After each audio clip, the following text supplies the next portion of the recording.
7 years after he left to study abroad, the boy I'd loved my whole life finally came home to introduce his new girlfriend to his parents. That same week, my doctors finally announced that my 7-year battle with cancer had failed. I could go home to die. When Sherman saw me being wheeled out by my mother, a cruel smirk touched his lips. Well, 7 years and look at you, he sneered. So pathetic you can't even walk on your own 2 feet. Hearing the contempt in his voice, I just quietly pulled down the sleeve of my jacket, hiding the dense constellation of needle marks on the back of my hand. It's nothing, I said softly. I just fell and broke a bone. He let out another sharp, mocking laugh. Is that so? Well, in that case, since I'm getting married soon, you can be my fiancé's bridesmaid. I managed a faint, calm smile. I can't. I'm going somewhere very far away soon. With that, I patted my mother's hand, a silent signal for her to push me home. As soon as we got home, my mom helped me into bed. It wasn't long before Sherman's mother showed up. She stepped into my room, her eyes darting toward me, her words hesitant. Nina, she began. I have an enormous favor to ask. Her face was flushed. She didn't have to say the rest. I already knew. It was the same as 7 years ago. The memory was seared into my mind. The day I was diagnosed, she had burst into my hospital room, her expression a frantic mix of urgency and guilt. I hadn't even had a chance to process the word cancer. I was hysterical, sobbing with terror, when she fell to her knees in front of me. Nina, I'm begging you, she'd pleaded, her voice a desperate whisper. Don't drag Sherman down with you. He just got his acceptance letter. If he finds out you're sick, he'll never go. You and Sherman grew up together. You've been in love for years. Please, for my sake, don't ruin his future. Break up with him. Please. I've already figured it all out. I've arranged for a boy to meet you. All you have to do is pretend to kiss him downstairs. Let Sherman catch you. Then just break his heart. Because of her words, the first thing I did after my diagnosis wasn't schedule treatments or see a specialist. It was to stage a betrayal. To coldly, cruelly break Sherman's heart and force him out of the country. And now, just as I expected, her voice dropped to a conspiratorial, guilt-laden whisper. Nina, don't blame me. I have no choice. Sherman's new girlfriend. They were classmates through his master's and PhD programs. They're a perfect match in every way. I can't let such a perfect marriage fall apart. You know how much Sherman has always cared for you. If he finds out the truth about what happened back then, I'm afraid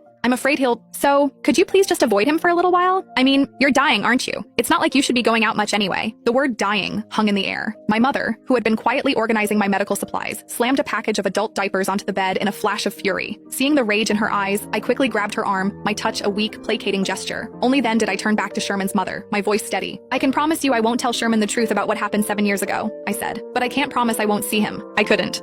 For 7 brutal years, there wasn't a single moment I didn't think of him. And when the chemo became unbearable, I would clutch the old photo of us, his arm slung around my shoulder, and somehow find the strength to endure. I went through dozens of surgeries. More than once, I was rushed to the ICU and I almost didn't wake up. It was my mother's voice that pulled me back. She would stand by my bedside, screaming until her voice was raw. Nina, don't you remember? You promised you would live. You promised you would go find him and clear up the misunderstanding yourself. You said that when you got better, I would take you to him. If you die, you will never see Sherman again. Due to the limited time on YouTube, you can open the link on my homepage to download TikTok. Then, enter the Arabic numeral password in the upper right corner of the search bar to find this novel for free reading. There are more wonderful novels being updated.